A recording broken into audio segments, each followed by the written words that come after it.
Prédication du deuxième dimanche de Pâques de l'année C. Grâce à son corps, le Fils éternel était inséré dans l'histoire terrestre. Grâce à son corps, et c'est donc par son corps qu'il a créé son histoire terrestre, un véritable parcours d'homme. Résumons, le corps, c'est l'histoire. Le corps, c'est l'histoire. Et c'est en son propre corps que Jésus a été ressuscité par le Père. Celui-ci n'a pas ressuscité son Fils en laissant de côté son passé, son histoire terrestre. Le Christ ressuscité n'est pas devenu un être évanescent et fantomatique. À titre d'exemple, Jésus est ressuscité avec les stigmates de sa passion gravés en son corps. Bien sûr, il était absolument nécessaire qu'il en soit ainsi, qu'il apparaisse en son corps ressuscité, encore porteur des traces de la passion. Ça signifie en effet que le ressuscité est bien celui qui avait été crucifié. Mais ça n'est pas qu'un corps provisoirement apparitionnel, seulement destiné à cette brève rencontre avec les apôtres. Je pense que le Christ est encore et toujours porteur des stigmates de sa passion. Quand à notre tour nous serons dans l'éternité, il nous invitera à contempler ses plaies glorieuses. Alors imaginons l'impact que ce réalisme aura sur nous. Imaginons cela. Je n'ai rien pu écrire à ce sujet et je me dis que cela doit être le contenu de notre méditation dans la semaine.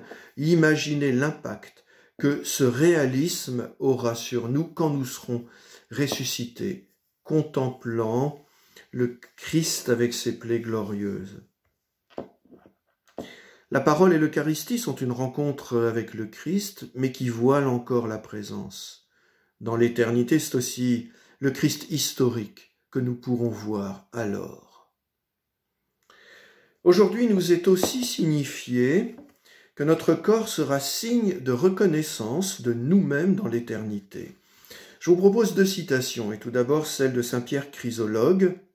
« Homme, accepte de croire que tu vivras à nouveau dans ton propre corps, sauf à n'être pas toi-même si tu ressuscites dans un corps étranger. » Ça, c'est saint Pierre Chrysologue. Et il y a aussi saint Irénée de Lyon. « Les âmes demeurent sans passer dans d'autres corps. Elles gardent telles quelles les caractéristiques du corps auquel elles sont adaptées. » Ces 2 citations signifient tout simplement pas d'identité sans notre corps. Pas d'identité sans notre corps. Au contraire de cela, un adepte de la réincarnation disait un jour dans une vie précédente, j'ai dû être quelqu'un de bien pour avoir une aussi belle vie maintenant. Mais entendons bien cette citation. Dans une vie précédente, j'ai dû être quelqu'un de bien. Cette personne n'en a aucun souvenir précis. Et cette personne n'est que dans la supposition. C'est un déficit quant à l'identité profonde. Déficit quant à l'identité profonde. Le corps est unique et il est notre identité profonde. Nous constaterons dans l'éternité que le Christ nous aura ressuscités avec le souvenir de nos souffrances terrestres, physiques, psychologiques, voire les 2 en même temps. Elles sont notre histoire. Mais comme pour lui, le Christ, comme pour lui, cela n'aura plus de prise négative sur nous. Par la grâce tout-puissante de Dieu, le souvenir en sera devenu indolore, aseptisé, comme les plaies du Christ qui ne le font plus souffrir. Nous n'avons donc pas à refuser la résurrection de notre corps sous prétexte qu'il nous rappellerait nos blessures terrestres. Bien au contraire, nous serons en effet alors dans la résurrection comme des personnes sorties de l'hôpital, d'une clinique, en étant guéries.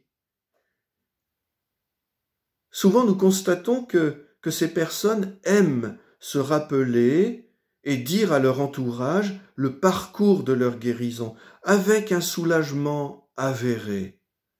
Alors, Avec quel soulagement nous regarderons les souffrances de notre vie terrestre quand nous serons dans la résurrection reçue du Christ.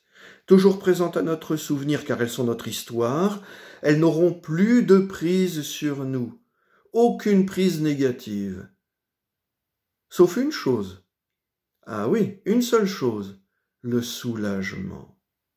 Oui, nous les considérerons avec soulagement, ce soulagement que la toute-puissance du Christ nous aura procuré dans notre résurrection. Amen.